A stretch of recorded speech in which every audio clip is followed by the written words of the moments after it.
Hello, Dev Nations, and welcome to today's episode. Today, we are joined by Dr. Matt Dewar, who has spent the last 2 decades teaching research-based mindfulness and self-regulation tools so that we humans can live richer, more fulfilling lives. It's a pleasure to have you. It's a pleasure to be here, Ryan. Thank you. Thank you. Absolutely. I'm super excited for our conversation today on stress and anxiety. I think it's a topic that doesn't get spoken about enough. So super excited to use this platform to share and spread your message and to learn. Awesome. So to get started, I kind of wanted to go ahead and just get to know a little bit more about you. Could you share with us your personal story? I know you have a story about your own struggles with anxiety. And so if you could just go ahead and share your story on facing anxiety.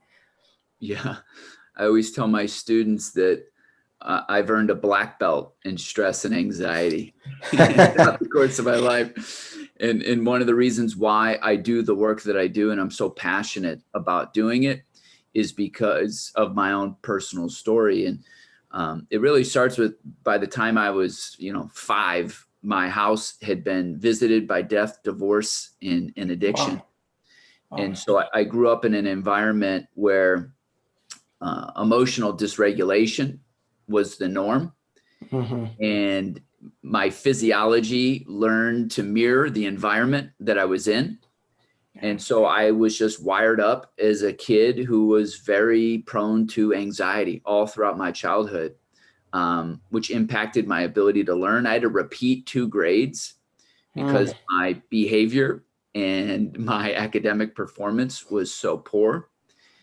And it wasn't until my late teens, like around my senior year of high school, where I actually came into contact with some really interesting people and some really interesting books that really changed my life and ultimately opened the door to learning more about meditation in general, but mindfulness specifically. And I always say that if I were to draw my life out on a timeline, the before and after moment, the pivotal before and after moment was that senior year of my high school experience, where I was able to just come in contact with fantastic people inside my school, but also outside the school. And my mind was just enriched by really powerful books and ideas. Wow. What made you come across, or what came across your path that said, hey, we're going to introduce you to new books? Was it your own personal interest, or was it like a friend that introduced you? It's a really good question, and it's a much longer story. But basically, it's kind of like the way the universe works in mysterious ways. And it's almost as if there was some bigger plan, but I never read books, Ryan. I never read books. I was not academic. I played basketball. All I wanted to do was play basketball and socialize. That's it. I didn't care about school. And so one particular day, just very randomly, I decided to start reading Phil Jackson's book, Sacred Hoops. Okay. And Phil Jackson's the coach of the Bulls in the 90s. And I was in high school in the mid to late 90s, right when the Bulls were in their prime. And I'm from Chicago area. So, nice. So it all comes together, right? And Wow. So my dad had it on his nightstand and I had nothing to do. And I had passed the book, 100 times walking through the room. And this one particular time, I just picked it up and I started reading it. Well, in the book, Phil Jackson talks about Zen Buddhism and meditation, Zen meditation, and the impact that it has on, or the impact that it had on his own kind of journey and his own experience and his philosophy of coaching and the way he understands basketball. And I just thought, this is so amazing. And in the course of him describing all of this, he mentioned the book that got him interested, which is called Zen Mind, Beginner's Mind. So at this point, my mom called on the phone and I told her I was reading a book. And she was like, oh my gosh, you're reading a book. She's like, well, if you're reading books, you need to go to Barnes and Noble and buy this book. And it was some other book she wanted me to get. And I was like, okay. So I just went with it. So I drive down the street. This story will be short. That's fine. Share it. It's your story. I go down the street to Barnes and Noble. I walk in. I've never been in Barnes and Noble before. And I'm just wandering through. And randomly, Ryan, my eye catches the book, a single copy of Zen Mind, Beginner's Mind that Phil Wow. Jackson referenced in his book. And so Wow. I saw it and I was like, what? No way. So I wasn't even looking for that book. I was looking You're for the looking for book the other one, my mom told me to yeah. get. So I pull it out and I sat down in the chair right by the coffee section of Barnes and Noble. And Ryan, I opened that book and I started reading it. And I still remember the first line. In the expert's mind, in the beginner's mind, there are many possibilities. In the expert's mind, there are few. And I remember reading that line and thinking, whoa, Wow. what does that even mean? Right? Yeah, I'm like trying to deconstruct right now. And so I Wow. just opened this book up, and the only way I can describe it is that time disappeared. I was completely immersed in the book. I was reading it till they were shutting down. So they kicked me out. I buy the book, I come home, I finish reading the book that night. Wow. And it's as if a switch inside of me was flipped that was never turned on before that moment of opening that book and has never been turned off since. And Wow. many things in my life change. And it just speaks to the power of what the mission of your kind of ethos and brand is the importance of books and ideas, because it really can change your life. And so from that point on, I went and I also met a Zen Buddhist monk. I ended up dropping out of college my sophomore year and going to the other side of the world to live in Buddhist monasteries and Oh, how study cool. meditation. Nice. And so the journey just went from Nice. Wow, this the true serendipity of life. It's just like, yeah, and I've never read books, and then, holy crap, now I really need to read this book. And you read that book in like a day, right? So it's like, wow, that's nuts. yeah. So you briefly mentioned a bit about your environment with, dealing with the stress, and you were able to find the books, that, again, just the serendipity of life. That's crazy. Thank you for sharing. It's such a great story. But so I guess I wanted you to sort of, so that we're all on the same page here, sort of define stress, and I guess why humans. I mean, I think collectively, I think it's fair to say, I think all humans face stress to some degree. So, and then you briefly mentioned environment. So, what are some key factors in people's lives that sort of create stress? Such a good question. And there really isn't a simple answer. I think we need to I guess start. what are the most common ones, right? Like, Yeah. especially transitioning from like that teenage like to like young adult, and I think there's a lot of stress within that transition. I feel like there's, at least for me personally, I felt like there was never really that much guidance. It's kind of like, as parents, it's like, well, you're 18, good luck. It's like, well, I mean, like, I guess the stress is there too. Yeah. You're right. Stress is inherently a part of life in the most basic sense, kind of conceptually. If we talk about stress is anything that moves an organism towards energy deficit. Let me say that again. Stress is anything that moves an organism towards energy deficit, right? So that's just Okay. being alive, Yeah, right? We're burning energy, which means being alive that's is true. stressful. We need to Uh-huh. eat, we need to sleep, we need to secure shelter, warmth, Mm-hmm. socialization, etc. So we're at a basic level, stress is inescapable and unavoidable, and that's okay. I think where stress becomes a problem, or where stress becomes compounded and becomes distress, is when when our learned behavioral responses to the inevitable stress of life make that stress worse, right? Yeah, So compounds it. there's the primary stress of life, and then there's the secondary stress of how we respond to that through our behaviors. And so one of the real important distinctions that I make, and this is really important for us culturally, is our response to stress an unconscious reaction or a conscious skill? And if it's an unconscious reaction, that usually means we're taking things externally, usually substances, to quiet the feeling of stress within ourselves. So the two most common examples of that in our culture are alcohol, right? We use alcohol to bring our stress down, to numb ourselves to stress, or marijuana.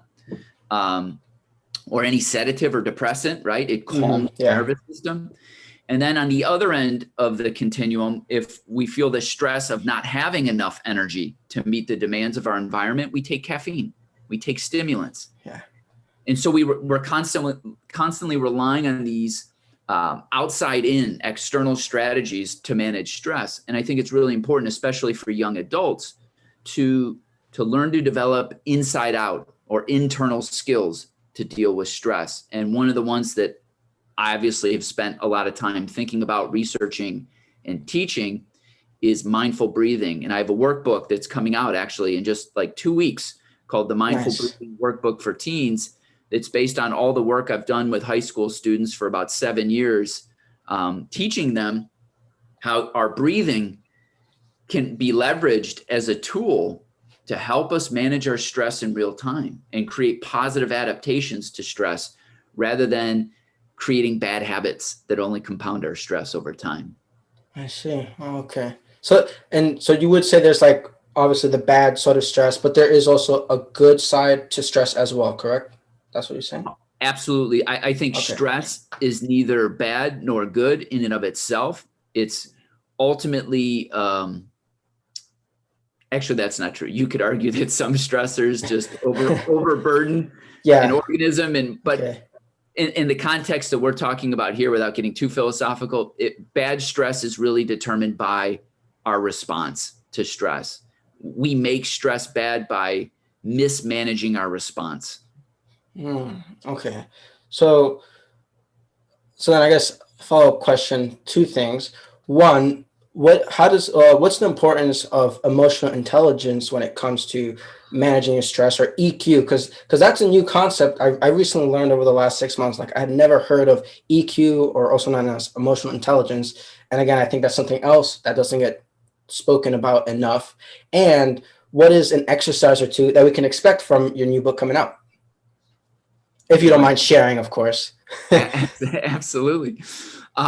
So emotional intelligence is having intelligence and skill related to how you deal with your internal state, right? Okay. And Internally? so, yeah. So at every moment of every day, like right now, if I were to say to you, Ryan, right now you're having an experience, would you agree? Yes. What's that experience like right now in this moment? What does that experience feel like? Fun, a little nerve-wracking, a nice connection of flow, and yeah. Good. So you that was awesome. You have an awareness of all the different emotions that are arising within your experience right now. So the first skill of emotional intelligence is called self-awareness. And self-awareness is really state awareness, awareness of your internal state. How am I feeling in this moment? If you don't consciously recognize like what you're feeling in the present moment, you can't make any healthy changes, right? In order to change and manage your stress in a way that's positive, you have to first be aware of the fact that you are stressed, that you're moving towards a state of stress. And so emotional intelligence, really the foundation of it is this awareness of what is my experience like right now in this moment, and what sorts of things are causing that, Mm-hmm. right? What are the inputs in my Yeah. environment? What are my habitual responses to feeling like this? So when I feel anxious, what do I typically do as a result of feeling anxious? So self-awareness is just being aware of all of those things. And then the second core skill of emotional intelligence is what's called self-regulation. And that's the ability to develop skills to change your state when you realize you're not in your sweet spot, I right? see. Okay. So if I were to say to you, Ryan, on a scale of 0 to 10, 10 being super high anxiety, you're going to freak out, Mm-hmm. 0 being you're sound asleep, and Mm-hmm. 5 being you have the perfect balance between alertness and calm, where is your state right now? Uh, I'd say a six, maybe seven. Good, good. And so what is your body telling you that leads you to to designating a 6 or a 7? What are you feeling in your body that says, hey, I'm a 6 or a 7? Just came from my gut, but I guess just the slight anxiety or stress of communicating with someone else, especially for someone. I would say I've grown to be a bit more of an introvert throughout my university years because I studied computer science, so I'm an engineer, so I'm more analytical. So a lot of Yeah. communication skills sometimes tend to go over my head. Plus, not to mention when you're interviewing someone, you have to sort of be real, of course, and experience the conversation, but also have sort of questions ready and sort of like there's all this work that goes into Yeah. creating a flow of like an episode. Yeah. The flow of a conversation with someone you've Yeah. never really talked to before. Uh-huh. Right? Yeah, especially with people you've never met. Because it's like, well, if it's like your family, well, talking points to just talk with them. Hey, I know, my brother works, or I know my mom does this. It's like, but if Yeah. it's someone you don't know, it's just like, well, what can I say that will pique their interest, but will also like not, I don't know, bother them or offend them, like it's like, like, where do you find that balance, So all of that's going on inside of you right now. Where do you feel that? All that anxiety about all those things you just said. Where do you actually physically feel that in your body? I'd say either like my chest or like sometimes my stomach too. Like my stomach before interviews, but more so my chest during. This is I'd say that. beautiful. So Ryan, you just practiced the first step of emotional intelligence. You just paid attention to and became aware of your emotion in your body. And you gave it a number. You said, I'm a 6 or a 7 right now. You recognize that I'm not freaking out, but I'm not right in that sweet spot. Yeah. I'm elevated, and I'm elevated because I have tension and uneasiness in my chest and in my stomach. Ryan, I mean, that's a beautiful practice right there. Listen, people who are watching Thank this you. right now, and that's in my workbook, is that exact activity, is starting with just stopping and paying attention to your body and give yourself a score, 0 to 10. Where are you? And what's your body telling you to give you that score, right? So that's self-awareness. Now, self-regulation is, let's say, Ryan, you said, I'm at an 8. I'm doing this interview with Dr. Matt, and I'm at an 8 and I'm moving up to a 9 and I feel like I'm going to freak out, and you have to do something. So self-regulation is what do you do? And so maybe you just recognize that your breathing is really tense. And while we're talking, you just relax your shoulders. You let go of that tension in your upper abdominals, right? And you just gently just breathe in the air. You don't try to force the air in. You don't try to take over your breathing. You just gently let the air come in and out. And now all of a sudden, Brian, you're at like a 6, right? You drop down, or maybe a you're little more calm. So that's Centered. self-regulation. That's the second part of emotional intelligence. And so why is this important in relation to stress? Because stress is a state that's moving us up, right? To an 8, a 9, or even a 10. Okay. And we have to have awareness that we're moving in that direction. And once we're aware that we're moving in that direction, we have skills that we've practiced to help us bring us back into the zone, which is 4, 5, 6, right? 4, 5, 6 is the sweet spot of where we feel most like ourselves, where we have the most access to the better parts of our brain, our thinking, our creativity, our ability to learn. So emotional intelligence is indispensable when it comes to managing stress. Okay. And what are what are the key points? Like, why should people go ahead and check out your book, or if they're, why should people go out and just check out your book? I think young adults, I think adults could benefit from the book as well, but obviously the target audience is young adults because I've spent so much time with young adults over the last 20 years. I think the book is really valuable because it really approaches emotional intelligence through the lens of breathing. How can we use breathing specifically to become more aware of our emotions and our stress levels? And then how can we use our breathing to change and manage our emotions when they're going awry, when they're going too high or they're going too low? What are things we can do to manage and regulate our breathing to bring our whole physiology back into balance? And so the workbook is really a guide on how to do that and why it's so important. I see. Okay. And so when stress sort of hits like that 6 or 7, um, I mean, are there good times as well where you can sort of use that extra energy to your benefit? Like maybe like, because I try to also think like maybe stress can be good when you have sort of like a marathon or a sprint. It's like, well, now you have this extra energy in your chest, so maybe stress could be a good thing for like more what physical activities, if you will. Yeah. Um, that's a really common question. And the research seems to suggest that anxiety never helps us perform better. Right. Okay. So, yes, you can do things to, I mean, physical movement is probably the single best strategy Mhm. for increasing resilience to becoming stressed out. So physical fitness makes one more resilient to stress because fitness is an adaptive response to stress. When you go run a mile, that's stressful and your body adapts, and that adaptation is fitness. When you bench press, let's say you bench press 250 pounds, the adaptation in your muscles to that load of weight is strength, right? And so when you're physically fit, you become more emotionally and physically resilient. The other thing that physical activity does is that when you are stressed, when you're climbing up that scale to 6, 7, 8, 9, 10, Yeah. um, the way the nervous system is designed is that stress is the experience of stress is designed to make you move.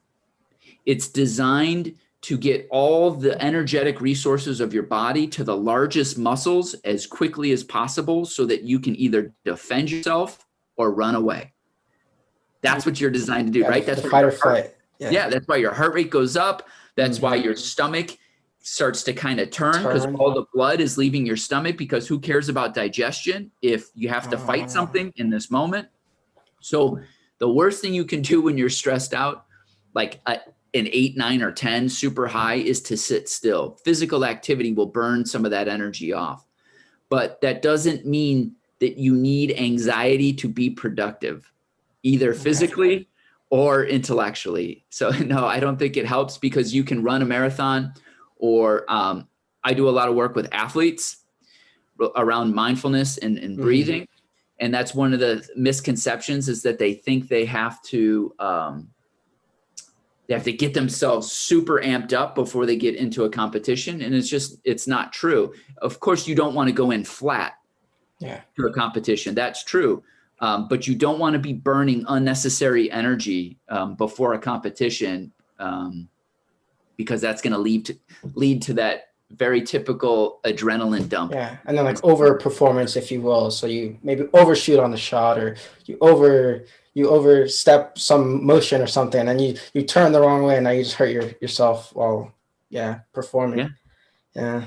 And Uh, you see that all the time with athletes in like championship games where it's a big game. Often mhm. the play will be very sloppy at the beginning of the game. And it's because everyone Uh, is so jumpy and so overreactive because the nervous system is so overprimed that people just need to settle down and just get into a groove. okay, I see. And so are stress and anxiety are two different things, right? So stress is like sort of like how we said, it's like just a thing that can be good or bad. And I'm assuming anxiety is like the bad side of stress. Is that correct? Yeah. I would say there's a lot of different definitions for anxiety. I think the most useful general kind of definition is that anxiety is a general state of what's called hypervigilance. And what I mean by that is go back to that scale of 0 to 10. Okay. At Mm-hmm. the upper end of that scale, 8, 9, and 10, that's what's called hypervigilance. Vigilance is alertness, right? So when someone is anxious or stressed, it's increasing alertness in the body and in the mind. And Mm. so anxiety is like this general state where you're walking around stuck in 8, 9, or 10. I see. Okay. Okay. And so often, often anxiety will be triggered by a particular environmental cue, like with young people, let's say math class, so common. I've worked with so many students who have anxiety around math tests. I felt You my like heart you would starting not to race. Yes. you would you wouldn't believe how many kids are anxious about math. Hmm.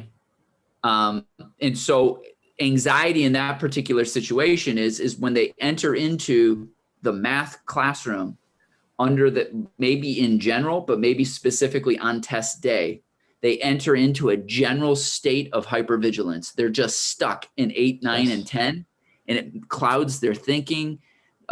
It makes them easily distracted, etc. Now, general anxiety, like general anxiety disorder or generalized anxiety disorder, is when you're stuck in that state, regardless of environmental cues. Hmm. Anywhere you go, anything you're doing, you're just stuck in this state of 8, 9, 10. And that's actually what I was diagnosed with. I think it was my junior or senior year of high school, was general anxiety disorder. Because I was having these bouts where I would go a week, 2 weeks, and I woke up anxious.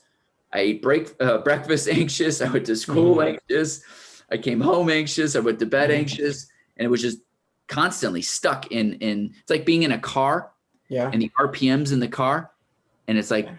the foot is on the gas and the Okay. RPMs are just redlining the whole time. I see. And it was about, and it was it like your mind was fixated on something specific that made you anxious, or was it just anything?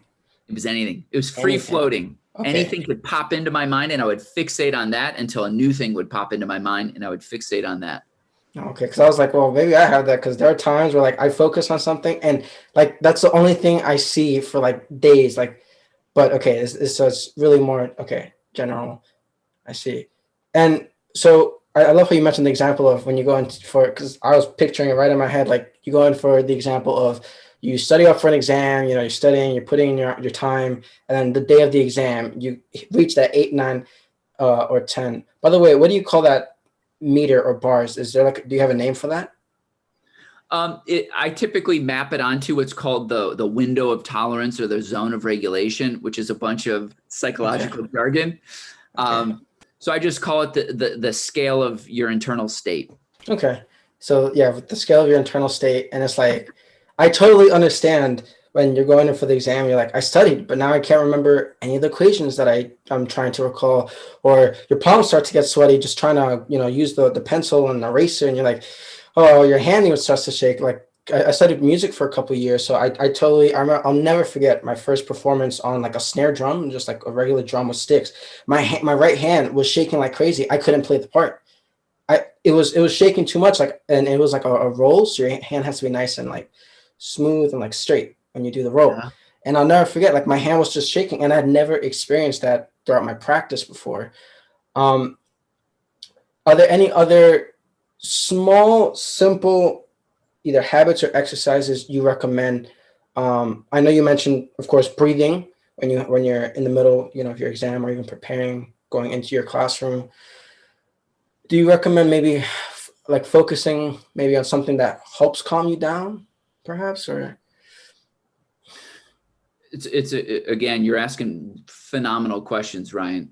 I think thank you. if you only use strategies once stress and anxiety have started, you've waited too long. That's not a sustainable long-term approach. I think what you want to start with is preventative things. You want to do things that are going to, so I call these lifestyle decisions or lifestyle design. You need to design your life in such a way that creates a general level of background balance in your system. Because if you don't have that, you're going to be more susceptible to tipping into stress and anxiety. Mhm. And so the simplest thing when I work with students and even when I work with adults is the sleep wake cycle. Are you going to bed and waking up at the same time every day? Because that's Mm. the most important thing. That will determine when your body is trained and habituated to be alert, and when it's trained and habituated to be calm and go to sleep. And what we see in our culture is that there's a total that regulation pattern of being alert when we wake up through midday and slowly declining in the afternoon, and then hitting a low before bed, and then we effortlessly fall into sleep, and then the cycle starts again. That's the natural cycle. But what we see in our culture is we're so dysregulated with our habits. We so poorly manage our lifestyle that we wake up tired instead of alert, and we go to bed anxious instead of calm. And when do we tend to use substances to manage our internal state the most? In the morning, we use caffeine because we're waking up tired instead of alert. And so we have to close the gap. And at the end of the day, we use sedatives and depressants because we're anxious and we need to be calm. And so we take those things to close the gap. And so if as long as that's going on, you're going to be more prone to dysregulation. You're going to be more prone to stress and anxiety. And so the first foundational consideration is designing your life in a way where you are getting good quality sleep and you're waking up and going to bed at about the same time every day. And this is something that's very hard for young adults because their lifestyle and their internal hormones, everything's just all over the place. The mix. Yeah. But it's very hard to create effective long-term stress management protocols when you aren't regulated in that basic way of the sleep-wake cycle. And then you can add on top of that, getting enough physical activity during the day, eating well, getting meaningful social connection, so on and so forth. So all of that's prevention. Then when you talk about intervention, stress intervention, so not just preventing it, but once I'm out of 4, 5, 6, and now I'm stressed out. I think, as I said before, I think breathing is the best strategy because you're always already doing it, right? I always say to my every time you mention breathing, I realize I'm breathing. I'm like, all right, take one more breath. I tell students, I ask them, I said, raise your hand if you left your breath at the last class that you were at, right? So the beautiful thing about breathing is it's the first thing that responds to stress. So how we live is how we breathe, and how we breathe represents how we live. It's a big cycle. And since our breath is always with us, it becomes a perfect opportunity to change our internal state through our breathing. Okay, so that's one. I also said physical activity is super helpful, but you can't always move. Yeah. Right? Yeah. If you're taking that math test, you can't get up and start doing jumping jacks or just rip out some push-ups. Yeah, correct. Unfortunately, not yet. Maybe you could work that out with your professor or a teacher. Like, hey, if I get anxious, I'm just going to rip out like 50 push-ups. So there's movement. And then there's also Dr. Andrew Huberman's done a lot of really, really interesting work with the connection between vision and stress and our internal state, and how our vision really, as we become stressed out, starts to narrow. And we go into what's called foveal vision, where our eyes and our gaze focus on a single point in space and time, right? Mm-hmm. And so one of the things we can do is when we notice that we're getting stressed out, we can open our peripheral vision. We can allow vision, our eyes, to relax. And so one exercise to that end is right now just to sit where you are and open your awareness to your entire visual field, including your body sitting in it. So try to keep your eyes, just don't have your eyes scan around, just have your eyes like a soft gaze, and you're taking into account everything in your visual field at once, including your own body, right? So everything kind of zones out. That sends a direct signal to your nervous system to calm down, right? Yeah. This is why looking at a horizon is calming and soothing. When you look out into the distance, right, your eyes go into like panoramic vision, Yes. Wow. and it calms the nervous system. And so one of the things when you're on a phone all day on social media, staring and focusing your eyes, and then Mhm. on a computer and focusing your eyes, you're creating background ambient levels of stress hormone in your body. And so it's like your stress bucket is just filling all day because your eyes are focusing so hard. Okay. Because And instead of using the peripheral. right, which Yeah. is why you need to take breaks, eye breaks throughout the day.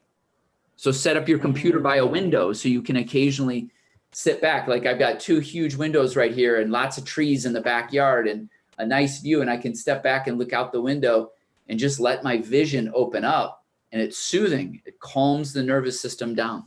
So those are the real three main strategies: breathing, movement, and vision. Oh wow. All right, cool. We'll definitely have to try those. Like, and I love like right there. That was so. Oh wow, yeah. When you look into horizons, yeah, this is the scientific reason why horizons are proven to lower stress. It's like, whoa, that's cool. um, and so I guess so. Now another two questions. Um, what are some resources you personally found that you can recall from growing up or even now that helped you develop your emotional intelligence? And then, um, what are what are some ways you found, and I guess this could be part of one of those three, but what are some ways you found to sort of deal with social anxiety and speaking with, again, I think more importantly so, but for when you're trying to speak to someone you don't really know, because I think when you speak to family members, friends, you have some sort of an anchor of, yeah, I can mention this, or we're friends through percussion, so let me mention percussion. But it's like if it's someone you don't know, what is something you recommend to converse with them? Yeah. You're you're on the money, on target with these questions. Oh, The thank you. first, developing emotional intelligence. Here's what all the research suggests: emotional intelligence is learned by being seen, meaning adults teach emotional intelligence with their emotional intelligence. Okay. It's very hard to learn emotional intelligence in the absence of at least one person who's emotionally intelligent who you can be around, a mentor of some kind, a therapist, a coach, a teacher, Okay. a parent, a family member, someone. And so all the research in emotional intelligence shows that the person of influence in any situation dictates and establishes the emotional tone and climate for everyone else. And so if we want people to be emotionally intelligent, we have to have people who are in positions of influence to demonstrate emotional intelligence themselves. Because when they do, then people calibrate their nervous system to that. That's the beauty of what we are as social creatures, is that we're constantly, unconsciously calibrating our nervous system to mirror the nervous system of the person we're with. And if someone who has influence over us and they have a dysregulated nervous system, we're going to pick that up and we're going to mirror that back. We're just going to absorb it. Dr. Stephen Porges calls this neuroception, like perception, but it's Uh-huh. neuroception. It's not cognitive. It's with the basic nervous system itself. We're just reading other people's nervous system. And so when we're around someone who's maybe a parent or a coach or a teacher or a mentor who's full of love and life and laughter and patience and kindness and calm, we just absorb that. Our nervous system just attunes to that. And then we pull some of that intelligence in and we start to model it. So it's emotional intelligence. We can talk about it all day intellectually, but when it comes to actually embodying it and becoming it, we really have to be around emotionally intelligent people, which is why I'm from the field of education. And this is why I'm always pushing that we really, really, really need to make sure that the educators we're putting in front of students and the coaches we're putting in front of young athletes, that they have some basic level of self-awareness and self-regulation. Because if they don't, they're going to be a dysregulating force for young adults and children. And that's That's why the world is the way it is. Yeah, yeah. I mean, yeah, like you have, I mean, we've all gone to school. If you have 30 kids on a football team and the coach is like a hothead, it's like now those 30 kids who look up to this person are gonna say, oh, okay, this is how I need to react. Even whether they know it's good or bad, right? Like they're gonna subconsciously like just sort of go to that. Huh. Yeah. I'll Wow. never forget the story of Tony Dungy, who coached the Colts, and he coached, I believe, Tampa Bay, and he won a Super Bowl with Peyton Manning, and he came in the first day to the Colts when he left Tampa Bay, and I'm going to butcher the story, but this is the gist of it. He pulled the team together, and he said, if any of you need a coach who's going to scream at you and swear at you and threaten you, etc. If any of you need that to be motivated and play at your best, let me know and we'll find you a new team. Because I'm not going to cuss. You're not going to cuss. No one's going to scream. No one's going to yell. And it was just like, that's it. And so, then you get a team that's like, oh, we don't need all of that noise, all of that wasted emotional noise.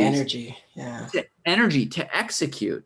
You can get the job done just by talking. And that's one of the things I'm going to go off on a quick tangent here. One of the things that always blows me away is I'm an educator, but I've also been a coach in a number of different sports. And I don't know where, when, or how, or why we disconnected athletics, especially young adult athletics, from learning and education, and how coaches are able to behave in ways on the field or the court and say things in a way that a teacher never would in a classroom. And I don't see how it's any different, right? A coach needs to think about himself or herself as an educator, as someone who's got students, people who are trying to learn, right? Learn a defense, learn an offense, learn a play, etc. And what we know about the brain and learning is no one learns better when they're put into a threatening situation. No one learns better that way. Yeah. With fear and anxiety. So tangent over.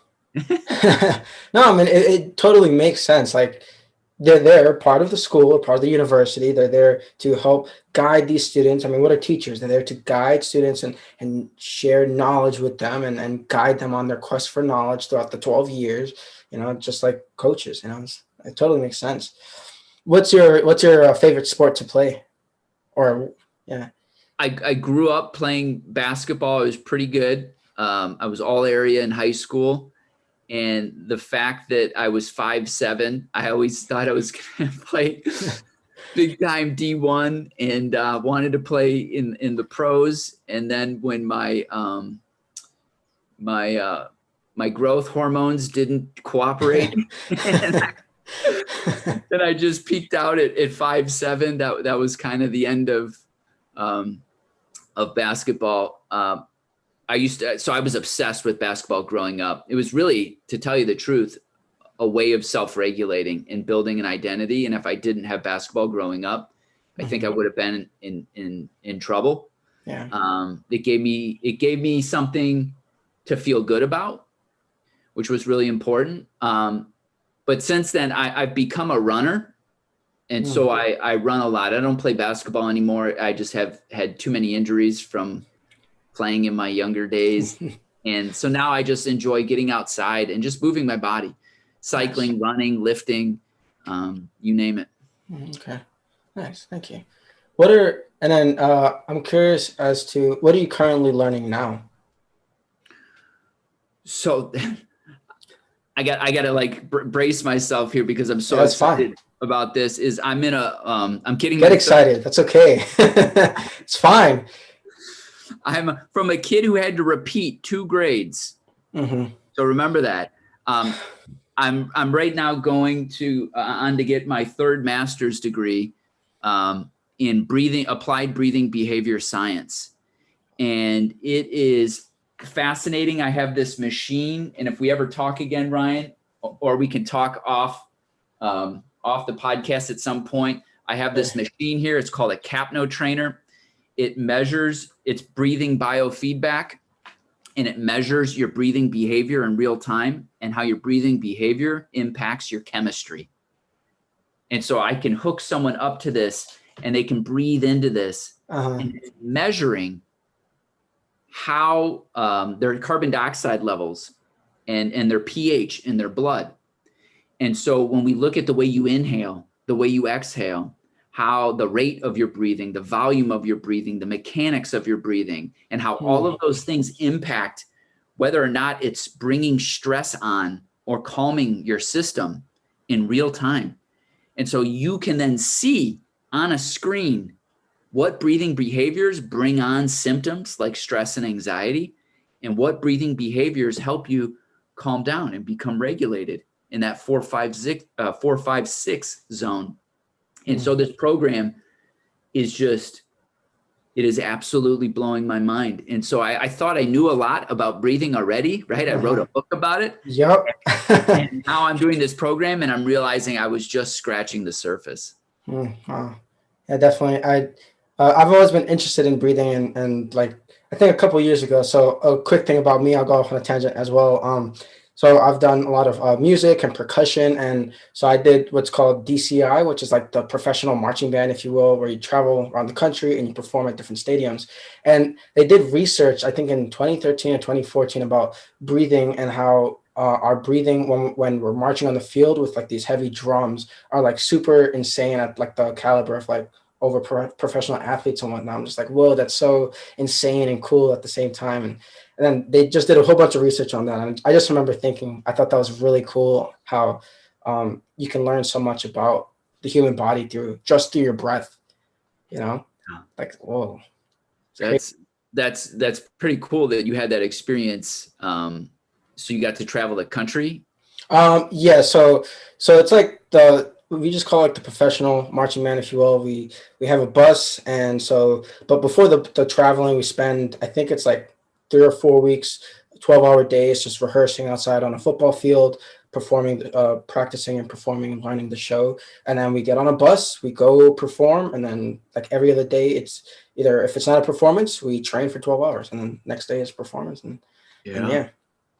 Yeah, like the fact that we're like having to move around while also performing on the instruments and carry the instruments, they found like the what is it, what's the word, it's escaping me, the respiratory system or whatever is like in overload mode or whatever. And they found you burn like 3,000 to 5,000 calories within a day of doing like that day to day. Because I remember eating, I think 5 meals a day during doing that. I bet. I mean it's super stressful performing, but it's also very stressful, like you said, carrying that drum around. And the thing about breathing is it's exquisitely sensitive to stress. And so everything you do, everything you feel, the center of it is breathing. You can go days without water, weeks or months without food, but you can only go moments without breathing. It's so central to our physiology and our life. And we don't realize that. We just think that it's just this thing that's happening in the background. It's so normal. Yeah. And it's constant and it's similar across people, that we're all just kind of mechanically breathing in this predetermined pattern all the time. And when you hook someone up to a machine like this and they get to see their breathing in real time, they start to realize, as one person said to me when I was working with them and they were hooked up, they said, I feel like you're peering into my soul. Right? I mean, wow. There's that. Yeah. Because just by looking at someone's breath, you can tell how they've learned to breathe is how they've learned to trust their nervous system. And that says everything about your life. If you trust your body and your body's ability to deal with stress, or if you get scared when there's stress. And so that all of that shows up in the basic physiological imprint or fingerprint of breathing. So anyways, wow. And no, I could totally geek out about on this too. It's awesome. Now, I wanted to go ahead and recap as well. Do you happen to have a copy of your book with you, just to share with the audience? Uh, I've got You a could go box. grab it. Should I go grab Go it? grab it. Share it. Yeah, totally, man. Okay. Just making this book.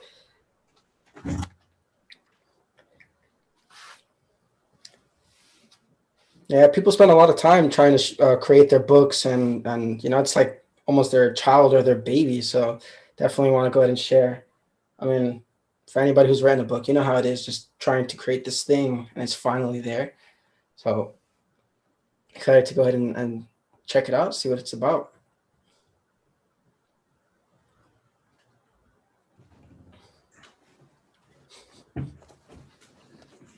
Here we Yes, go. there we are. Nice. The Mindful Breathing Workbook for Teens. Awesome. I just got a box from the publisher of 20 the other evening, and it was Nice. the first time I got to see it in its finished physical form. Mhm. And I'm so excited because, like I've been saying, I really think the book has potential to hopefully help some young adults out, and Mhm. even some adults Some as well. adults too, right? Yeah. Absolutely. Yeah. Super excited. I know that comes out in August. What day August specifically? 1st. August. Oh, August 1st. Okay. I was thinking Yeah. 11th. Okay. And August 1st. it's available for pre-order right now on Amazon as well. Okay, cool. And then where can people reach out to you if they want to reach out to you, get more information about you? Yeah. I'm Dr. Matt Dewar on Instagram, and then Matt Dewar EDD on LinkedIn. And those are really the two social platforms that I use the most. All right, cool. And then what can I do to add value to you? Just just keep doing what you're doing, because this podcast, and it seems like just your personal interests, I think are really important. And I think as a young adult, you have the ability to positively impact your peers, and you're doing something pretty amazing. So first and foremost, keep being you and keep doing what you're doing. And I think that's huge. That serves the greater good. In terms of supporting my work, just as the book comes out, feel free to share it with your community, Mm-hmm. and that's it. And I'll Absolutely. continue to support your platform as well. I really do think it's awesome that we need more young adults doing the things that you're doing. So Thank keep you. it up. Thank you, Matt. Really appreciate it. Really appreciate your time, just taking the time to talk today.